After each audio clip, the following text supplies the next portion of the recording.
How's it going, everyone? Chris here, and welcome back to another Super Smash Bros. Ultimate DLC theory discussion video.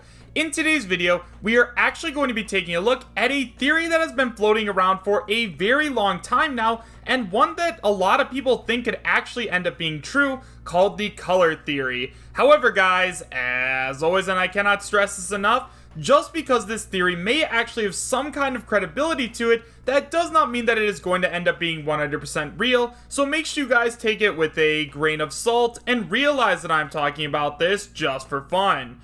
If you guys would like to read while I talk, you can find a link to the original post in the description bar down below, and now, with all that out of the way, I have to tell you guys where this theory came from. So guys, this theory was sent in to me by one of my subscribers on my Discord server, so if you guys haven't already joined up, you can find a link to my Discord as well as links to all my social media presences, such as my Twitter and Patreon, in the description bar down below, as well as the pinned comment. Also guys, don't forget that we are currently doing a Nintendo eShop gift card giveaway over on my girlfriend Rebecca's channel, so if you guys haven't already gone over there and subscribed, make sure you guys do so for your chance to win. Now guys, one thing that I want to make very clear is that this is not a leak. We are not covering leaks, like I said, unless they have credibility to them, but I wanted to talk about this theory because this has been requested so many times. So with all of that being said, guys, let's go ahead and take a look at what the color theory is and what the final two characters could be for the Smash Ultimate Fighters Pass. So guys, like I said, this theory was sent in to me by one of my subscribers on my Discord server, and it comes from GameFAQs.com. Obviously, it's just titled The Color Theory, and it states, the color theory is that every DLC character will have a unique color aesthetic. The backgrounds for character portraits on the Smash DLC page seem to suggest this. So, when we take a look at that, Piranha Plant matches with green, Joker matches with red, the hero matches with purple, Banjo matches with yellow, and then we still have two more colors that have yet to be decided, those being both blue and orange. So what are your thoughts? Do you think this confirms that we'll be getting a blue themed fighter and then an orange themed fighter? Well, let's go ahead and talk about who these characters could possibly be.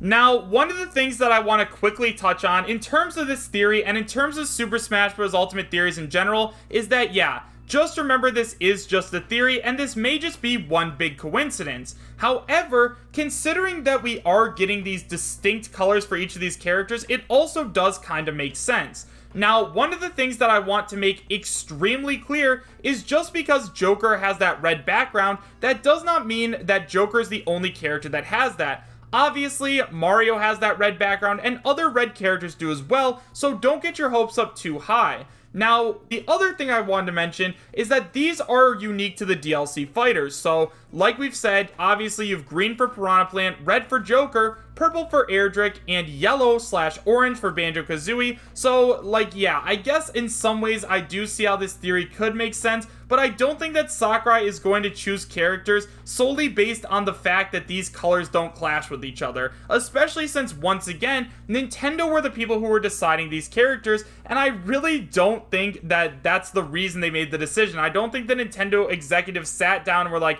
okay, we need to choose characters that are not only going to make us money, but also have their own unique color schemes. Like, go, find us those characters. Like, when you look at it like that, it really doesn't make a lot of sense.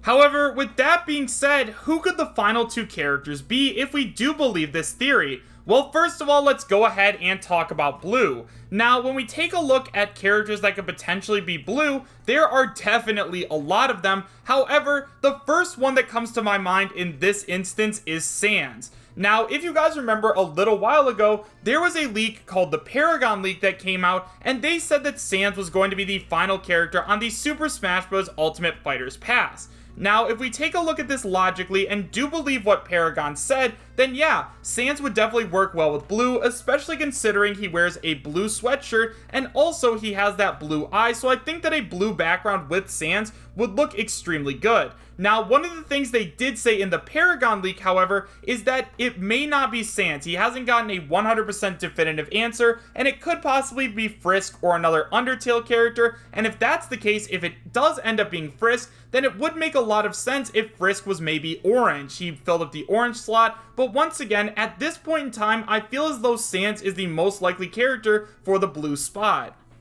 Now, in terms of the character that could fill up the orange spot, obviously, the character that comes to everybody's mind is Goku. Obviously, Goku is the next most likely Super Smash Bros. Ultimate character. Okay, I can't continue on with this bit. No. The orange character that comes to my mind is definitely Crash Bandicoot. Now, I know a lot of you guys are probably saying right now, why would Crash Bandicoot ever come to Super Smash Bros. Ultimate? Like, yeah, he's a character that's pretty popular, but guys, when you look at it from this angle, I think you're gonna understand it. Now, first of all, if you guys remember back during the days of the Super Smash Bros. For Wii U and 3DS Fighter Ballot, Crash Bandicoot was actually dominating some of the fan polls. Like, yeah, he was never as high as King K. Rool or Ridley or Banjo-Kazooie, but he was usually up there in the top 5 at the very least, or in the top 10. Now, also in terms of Crash Bandicoot, he is a very good chance because Crash has such an enormous presence on the Nintendo Switch right now. The two games that come to my head right off the bat are the Crash Bandicoot Insane Trilogy, which is available on the Nintendo Switch, and Crash Team Racing Nitro Fueled, which recently released. So, if Nintendo really wants to push Crash on the Nintendo Switch, the best way to do that is to add the character into Super Smash Bros. Ultimate. Similar to what they did with the hero, I think they're going to end up doing that with Crash Bandicoot. As you guys already know, we have Dragon Quest XI Definitive Edition as well as Dragon Quest Builders coming to the Nintendo Switch, so if you look at it from that angle, that putting Erdrick / the hero into Super Smash Bros. Ultimate was probably the smartest move that Nintendo could make, because now those games are going to be promoted. People who play Super Smash Bros. Ultimate and are introduced to new characters typically want to find out where those characters come from and what their background is, so by putting the hero into Super Smash Bros. Ultimate, that is going to sell games for Dragon Quest, and if Nintendo wants to do the same thing with Crash Bandicoot, he's already got 2 games on the Nintendo Switch, and pretty soon he's probably going to end up getting more. Now, there is one final character that I want to talk about in terms of the blue spot, because I do think that he still has a chance, even if people are saying that he 100% does not. Now, obviously, the character I'm referring to is Geno from Super Mario RPG. Yes, guys, I understand. We already got a character from Square Enix on the Super Smash Bros. Ultimate Fighters Pass, so why would we ever see another character, especially Geno? Guys, you have to remember that Nintendo is listening to what we, the fans, want. Nintendo listened when we wanted Ridley, they listened when we wanted King K. Rool, and they just recently proved again that they were listening when we said that we wanted Banjo-Kazooie in Super Smash Bros. Ultimate, so why couldn't we end up getting Geno? Yes, I understand. We already got a character from Square Enix on the Fighters Pass in the hero, but who's to say that we can't get another? I mean, a while ago, we were arguing over whether or not we were ever going to get another third-party character other than Snake and Sonic, and now we have a full roster of them basically, so it would make all the sense in the world if we did end up getting Geno. Once again, guys, Geno is a fan favorite character, and although his chances may not be as good as other characters like Sans or anyone else at this point, I don't know, I'm still holding out hope for Geno just because I know he's a character that is really near and dear to a lot of people's hearts. Also, one other thing that I forgot to mention is that Banjo-Kazooie's background definitely looks way more orange to me than yellow, so who knows, maybe Banjo-Kazooie is actually filling up the orange spot and there is still room for a yellow character to join. Once again, guys, this is just a theory, so who knows? However, with all of that being said, my final thoughts on it are that I do not believe that Sakurai and Nintendo are choosing characters based on their colored background. Obviously, in Super Smash Bros. Ultimate, we have characters already that share colors in their background. We have Mario and Joker, which is a really good example, so why on earth would they ever exclude a character just because they have a similar background? I mean, think about it like this. If they do end up adding Steve from Minecraft into Super Smash Bros. Ultimate, his background is going to be a blue color, and right away, that would clash with other characters that already have blue backgrounds, but Nintendo wouldn't exclude him just because of that. I mean, are you crazy? Nintendo would make so much money off of adding Steve from Minecraft into Super Smash Bros. Ultimate that there's just no reason they would because of the color.